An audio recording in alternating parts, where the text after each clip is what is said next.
컴퓨터공학과 2학년 학생 여러분 안녕하십니까? 이번 학기에는 우리가 JSP라는 교과목으로 만나게 되었습니다. 먼저 아쉬운 얘기를 좀 해야 되겠군요. 코로나19 사태가 일파만파 번져나가고 있습니다. 정부에서도 3단계 대응 전략을 논의하고 있는 단계에 이르렀습니다. 교육부에서도 각 대학에 비대면 수업을 권고했고 우리 대학도 부득이 4주간 비대면 수업을 실시하게 되었습니다. 코로나가 안정이 되면 언제든지 대면 수업으로 전환할 예정이니 학생 여러분들도 건강에 조심하면서 컨텐츠를 통해서 또는 실시간 수업을 통해서 수업을 잘 따라와 주기 부탁드리겠습니다. 먼저 광수 생각입니다. 갈증에 허덕이는 개는 물을 발견해 숨어도 물을 마실 수가 없습니다. 무리에 비친 자신의 모습을 보고 다른 개라고 판단하고 겁을 집어먹은 탓입니다.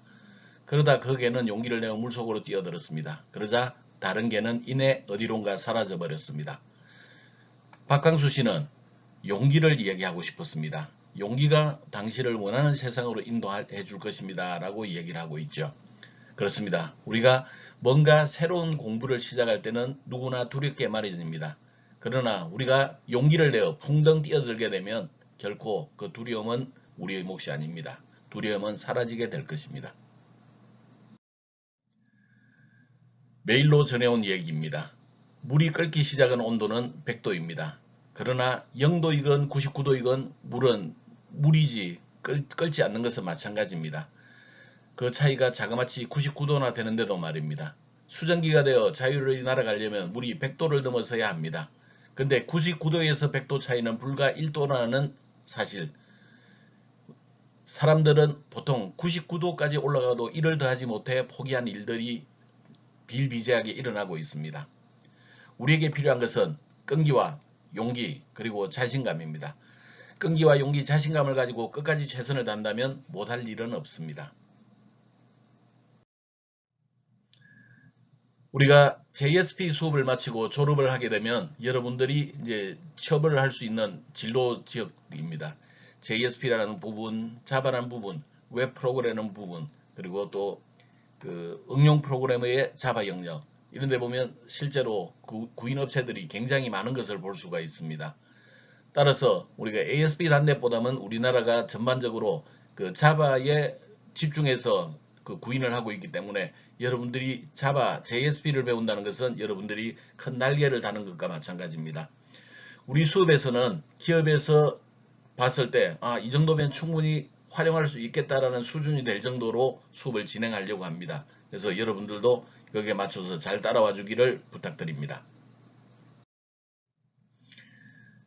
요즘은 제공하지 않지만 이전에 작코리아에서는 이런 자료를 제공을 했었습니다. 연봉 비교 자료이죠. 사무직, 총무직, 법무직, 우리 학생들이 특히 사무직으로 취업을 하려고 하는 학생들이 많이 있었죠. 사무직은 출발할 때 약 2천만 원에서 출발하지만 9년차가 되더라도 3천만 원이 채 되지 않습니다. 회계, 우리 학생들이 많이 원하는 직종 중에 하나입니다. 마찬가지로 2천만 원에서 9년차, 10년차가 돼도 3천만 원 되기가 만만하지가 않습니다.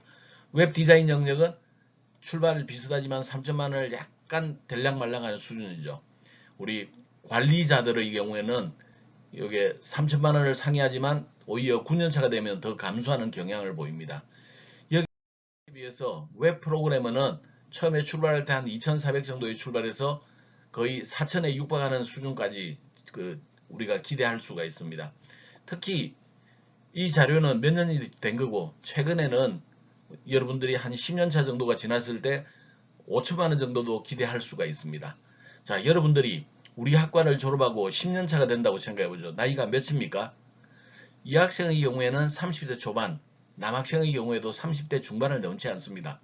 30대 중반에서 4, 5천만 원 정도의 월급을 받을 수 있다면 결코 여러분들이 최하위 생활을 하지는 않을 것입니다.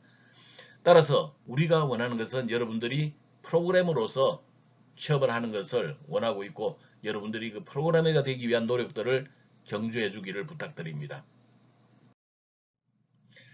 이번 JSP 수업에서는 우리가 이 수업을 마치게 되면 기본적으로 JSP 개발 환경을 설정할 수 있어야 됩니다.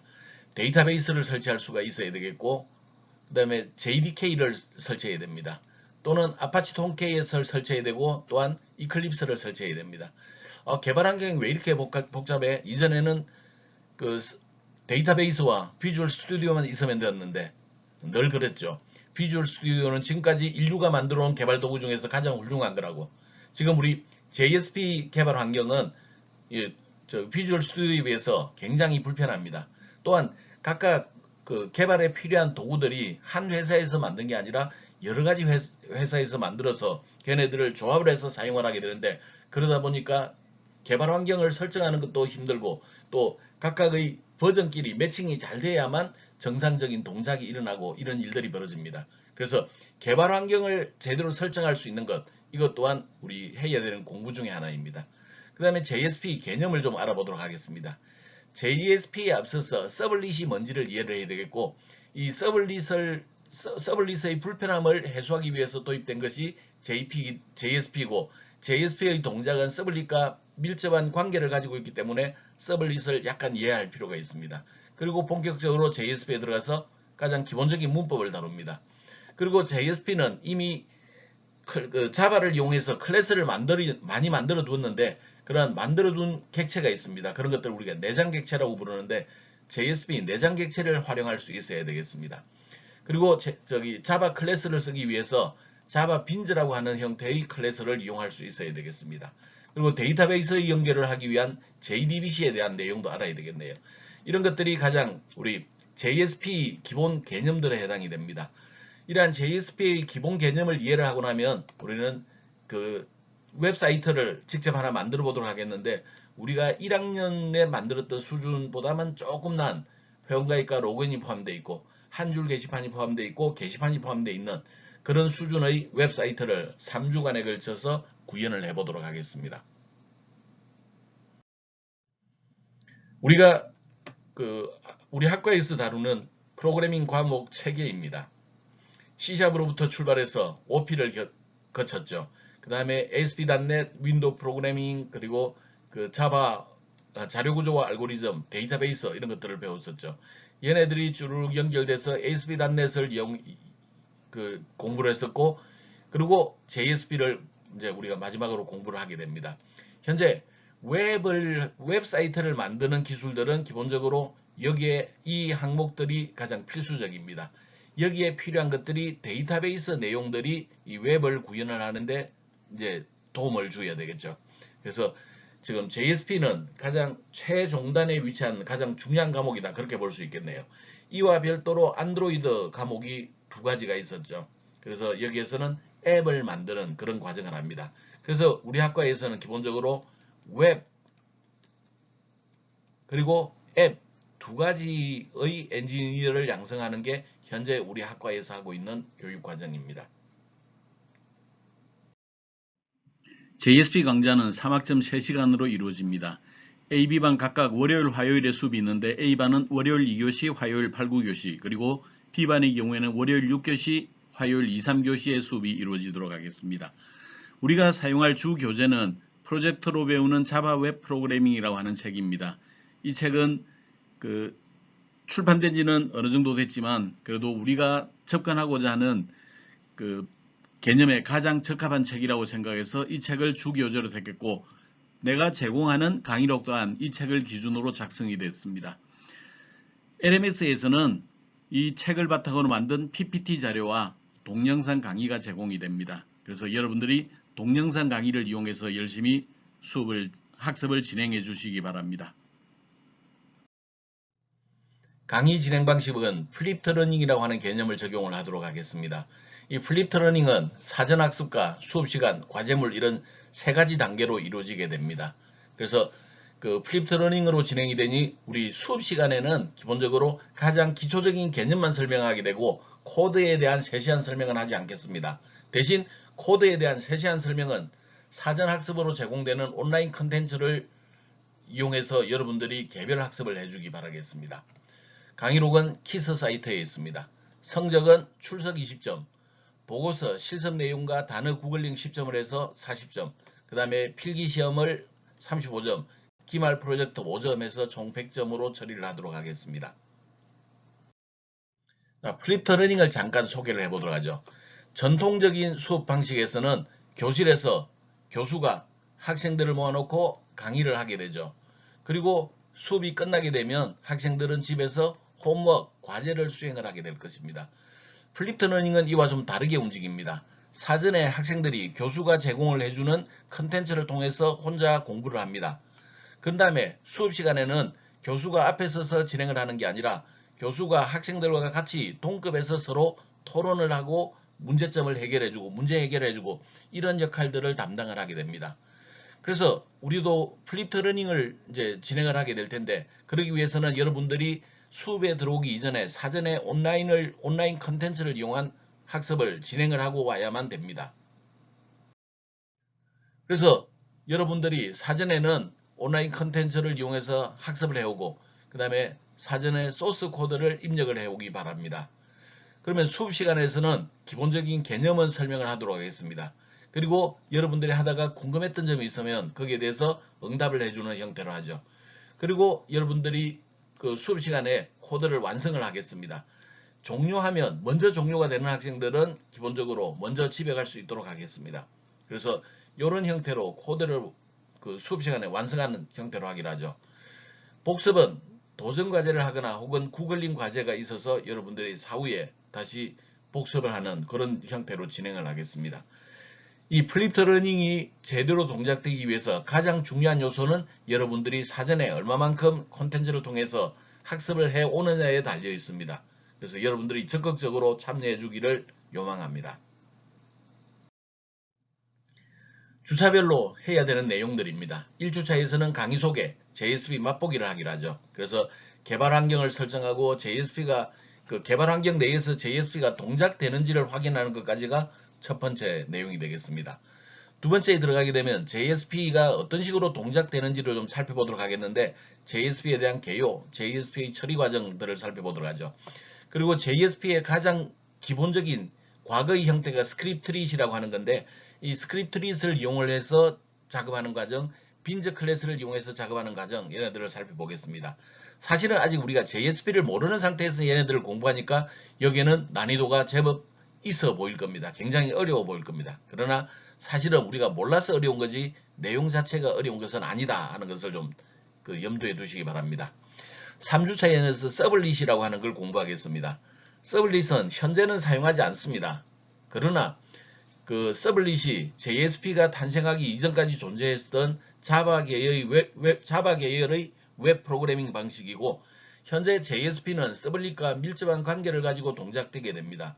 따라서 서블릿을 한 번 정도는 구경을 할 필요가 있어요. 그래서 서블릿 구조를 살펴보고 서블릿을 이용한 프로그래밍 예제를 살펴보도록 하겠는데 이것 또한 우리가 아직 전혀 잘 모르는 상태에서 난이도가 좀 있어 보일 겁니다. 좀 어려울 겁니다. 그러나 우리가 정복하지 못할 정도로 어려운 것은 아닙니다. 그래서 서블릿은 이때 3주차에 딱 한번 살펴보고 그 이후로는 다시는 서블릿은 보지는 않을 것입니다. 자, 이제 4주부터 본격적으로 JSP 들어갑니다. JSP의 기본적인 문법을 살펴보도록 하죠. 그래서 그 JSP 특징, 기본 문법을 살펴보겠고 GC어라고 하는 것을 살펴보겠습니다.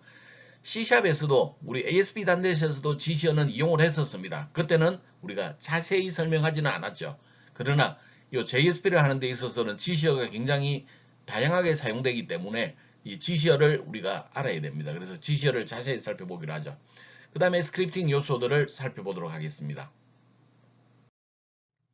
5주차에 들어가면 JSP에서 제공해주는 기본적인 내장 객체들입니다. 이 내장 객체는 우리가 ASP.NET에서 다뤘던 것과 거의 같습니다. 개념적으로 다른 게 없기 때문에 우리 아주 손쉽게 이해할 수는 있습니다. 리퀘스트 뭐였죠? 네, 그렇습니다. 요구. 리스판스 뭐였죠? 응답. 리퀘스트 클라이언트에서 서버에 요구를 하게 되면 서버에서 클라이언트에 답을 주는 것을 리퀘스트, 리스판스라고 그랬죠. 내장 객체는 우리 서버 내에서 웹서버 내부에서 응답을 대응해서 만들어진 것, 그 요구를 대응해서 만들어진 것, 응답을 처리해주기 위해서 만든 안에 객체가 두 개가 존재하는데 그 객체들이 웹서버 내에서 동작되는 두 객체가 리퀘스트, 리스판스라고 하는 객체입니다. 다음 아웃이라고 하는 겁니다. 아웃은 우리가 클라이언트의 응답을 처리를 해주기 위해서 사용을 해야 되는 객체입니다. 세션 잘 알고 있는 거죠. 애플리케이션, 세션 이런 것들. 애플리케이션은 서버가 동작되는 내내 적용이 되는 것들이 그 애플리케이션, 세션은 클라이언트마다 독립적으로 따로따로 존재하는 것들을 우리 세션이라고 불렀습니다. 기타 내장 객체도 좀 다루기로 하죠. 다음은 JSP와 자바 빈즈라는 걸 6주차에서 배우게 됩니다. 이 자바 빈즈라고 하는 것은 뭐라는 거냐면 내가 자바 코드, 그 JSP가 아니라 자바 코드와 JSP는 연결을 이루게 되는데 내가 자바로 클래스를 만들어 놓고 그 클래스를 자바 JSP 내에서 활용할 때 어떻게 하느냐 하는 것을 이제 다루어주는 것을 우리는 자바 빈즈라고 합니다. 이 빈즈를 이용을 하게 되면 내가 JSP에서 원하는 만들어 놓은 클래스들을 손쉽게 이용할 수 있기 때문에 굉장히 유용합니다. 그리고 굉장히 중요한 부분이죠. 우리가 맛보기에서 2주 차이에서 이 자바 빈즈를 쓰는 걸 한번 보긴 했는데 그때는 그냥 슬그머니 좀 구경만 했고 이제는 직접 활용하는 것들은 6주 차에서 다루도록 하겠습니다. 7주 차에서는 데이터베이스와 JDBC를 다루도록 하겠습니다. 현재 우리 데이터베이스에서는 자바에서는 보통 우리 그 MySQL이라고 하는 데이터베이스를 많이 쓰는데 우리는 이 MySQL을 다룰 시간이 없습니다. 그래서 이미 우리에게 익숙한 MS SQL을 이용을 하기로 하죠. MS SQL이나 MySQL이나 그 사용하는 방법이 그 JSP 내에서는 크게 다르지 않습니다. JDBC라고 하는 이런 방법을 이용을 하게 되는데 이 방법을 쓰면 우리가 손쉽게 그 데이터베이스와 연결하고 데이터베이스로부터 자료를 가져오는 걸 할 수가 있습니다. 그러나 우리 JSP에서 사용하는 자바계에서 사용하는 데이터베이스에서는 클래스가 좀 적습니다. 데이터베이스를 다루는 클래스가 좀 적습니다.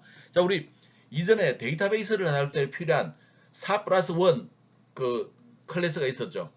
4+1 클래스 4개 중에 4개는 데이터베이스를 연결해 주는 거 커넥션, 그 다음에 그 명령을 내려주는 커맨더, 그 다음에 그 결과를 담는 SQL 데이터 리더, 그 다음에 데이터 변환을 해주는 SQL 데이터 어댑터, 이런 4가지가 있고 하나가 별도로 존재하는 게 있었죠. 그 데이터셋이었습니다.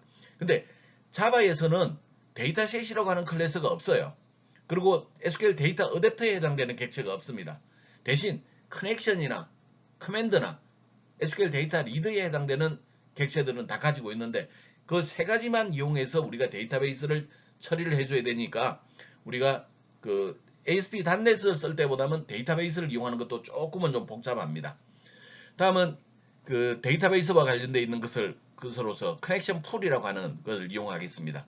커넥션 풀이라고 하는 것은 웹서버와 데이터베이스 서버 사이에 연결고리를 몇 가닥을 만들어 줄 거냐라는 건데 사실은 그 연결이 개수가 많아지게 되면 동시 접속자 수라고 하는 웹서버와 데이터베이스 서버 사이에 여러 가닥의 선을 연결해야 된다면 데이터베이스 비용이 굉장히 비싸지게 됩니다. 그래서 그런 것들을 막아주기 위해서 우리 커넥션 풀이라는 걸 써가지고 미리 사전에 연결할 수 있는 통로를 딱 정의를 해놓고 그 중에 이번에는 내가 1번을 이용할 거야, 이번에는 3번을 이용할 거야, 이렇게 연결 통로를 미리 만들어주는 것을 커넥션 풀이라고 부르는데 이걸 함으로써 우리가 데이터베이스 사용료를 대폭 절감할 수가 있습니다. 그리고 트랜잭션이라고 하는 개념을 다뤄보기로 하죠. 자, 8주 차에 들어가면 우리가 간단하게 어드레스 북이라고 하는 예제를 한번 데이터베이스를 이용해서 만들어 보겠습니다. 그리고 웹 프로그래밍 구조를 다루도록 하겠는데 여기에서는 웹 애플리케이션의 개념을 좀 살펴보고 컨테이너와 우리 배포라고 하는 개념을 살펴보겠습니다. 그 다음에 톰캣 서버를 관리하는 것도 살펴보도록 하겠죠. 그래서 이런 웹 프로그래밍 구조는 간단하기 때문에 우리가 8주차에 2가지 주제로 다루겠습니다. 9주차에는 커스텀 태그라고 하는 걸 다룹니다. 커스텀 태그는 기본적으로 내가 태그를 만들어서 쓴다 그런 개념이 되겠어요. 여기는 파일 기반, 태그 핸들러 기반 이런 2가지 형태로 커스텀 태그를 만들 수 있는데 이 커스텀 태그를 바탕으로 만들어진 것들이 10주차에 다룰 JSTL입니다. JSTL에서 그 S는 스탠다드라고 표현해 주는 거예요. 표준이라고 부르는 거예요. 그 JSP에서 표준으로 사용하는 태그 라이브러리가 JSTL이라는 뜻인데 사람들이 만들어놨더니 이거 쓰니까 너무 편리하더라. 그래서 아예 표준으로 만들어버린 걸 JSTL이라고 부릅니다. 얘네들은 내가 만든 게 아니라 남이 만들어둔 거니까 사용법을 배우는 거죠. 그래서 JSTL 사용법을 보겠습니다. 11주차는 개념적으로는 좀 어렵습니다. 리스너라고 하는 개념, 필터라고 하는 개념, 로그와 에러라고 하는 개념들 이걸 다루도록 하겠는데 이 listener는 우리가 listen 그러면 듣다, 쫑긋 귀를 쫑긋 세우고 듣고 있는 거죠. listener는 뭔가 응답이 나에게 요청하는 게 있는지를 기다리고 있는 것을 listener라고 불러요. 필터는 우리가 커피 먹을 때 필터로 걸르게 되죠. 찌꺼기를 걸러내는 걸 필터라고 그럽니다. 내가 필요한 요소들만 사용할 수 있게 하겠다. 그게 필터라고 하는 개념이에요. 로그는 웹서버에 어떤 일들이 발생했는지, 누가 접속을 했는지 이런 기록들을 남겨주는 것을 로그라고 부르고, 에러가 발생했을 때 에러를 로그에다 남겨둘 수가 있는 거죠. 그런 네 가지 개념들을 우리가 11주차에 다루도록 하겠는데, 여기에는 내용이 조금 좀 난이도가 있습니다. 약간 복잡합니다. 그 다음에 12주차에는 이제 그 기말고사는 뒤에 하도록 하죠. 그 my SNS라고 하는 걸 시작하겠습니다. 그래서 회원가입, 로그인을 이제 다루도록 하겠고, 그 다음에 그 13주차에는 게시판을 만들겠습니다. 14주차에는 메시지 댓글, 한 줄 게시판에 해당되는 메시지 댓글을 다루도록 하겠고, 우리는 그 학기가 15주로 구성이 되어 있죠. 15주차에는 휴강이 있었을 경우에는 보강을 실시합니다. 그리고 16주차에 기말고사가 있고, 프로젝트, 우리가 수업 시간에 다뤘던 내용을 이용해서 간단하게 나의 그 페이지를 하나 만들어 보는 게 5점짜리입니다. 그래서 프로젝트 구두 평가를 16주차에 실시하고 한 학기를 끝내도록 하겠습니다. 좋은 성적을 얻기 위해서는 늘 이야기하죠. 결석을 하면 안 되겠습니다. 그 다음에 과제를 철저히 이야기해야 되겠어요. 특히 컨트롤 C, 컨트롤 V, 복북은 곤란합니다. 다음 오락을 하지 맙시다. 그래서 우리가 철저하게 결석하지 않고 과제를 잘하게 되면 좋은 성적 내는 데는 크게 어려움이 없을 것입니다. 행복한 경영 이야기는 그런 얘기를 하고 있네요. 당신의 오늘은 어제 생각한 결과이다 그랬어요. 내가 현재 내 모습이 마음에 들지 않는다면 옛날에 내가 잘못한 거고, 현재 내 모습이 마음에 든다면 옛날에 내가 잘 살은 결과입니다. 그렇다면 당신의 내일이라고 하는 것은 누가 결정한다? 바로 오늘 내가 어떤 일을 하느냐에 의해서, 생각보다는 무슨 일을 하느냐에 의해서 결정이 됩니다. 그래서 현재가 우리 인생에서 가장 중요합니다. 과거는 지나가 버렸죠. 되돌이킬 수 없습니다. 미래는 아직 오지 않았죠. 그러나 그 미래는 아무도 모르는 것이지만 오늘 내가 무슨 일을 하느냐에 따라서 미래가 영향을 받는 것이기 때문에 오늘 우리가 하루를 잘 살아야 되겠습니다. 다음은 질문의 중요성에 대한 얘기들이죠. No question, no learning. 질문이 없으면 배운 게 없다. No dumb question. 어리석은 질문은 없다. 이런 것들이죠. 우리가 모르는 것들을 쌓아두게 되면 곤란합니다. 항상 모르는 게 발생하면 그때그때 해결해 줬을 때 다음 수업을 진행하는 데 문제가 없겠죠. 현재 우리는 4주간 비대면 수업으로 진행을 할 수밖에 없는 상황입니다. 그래서 여러분들이 질문 요소가 생기면 가장 간단하게 할 수 있는 것은 SNS를 이용하는 방법입니다.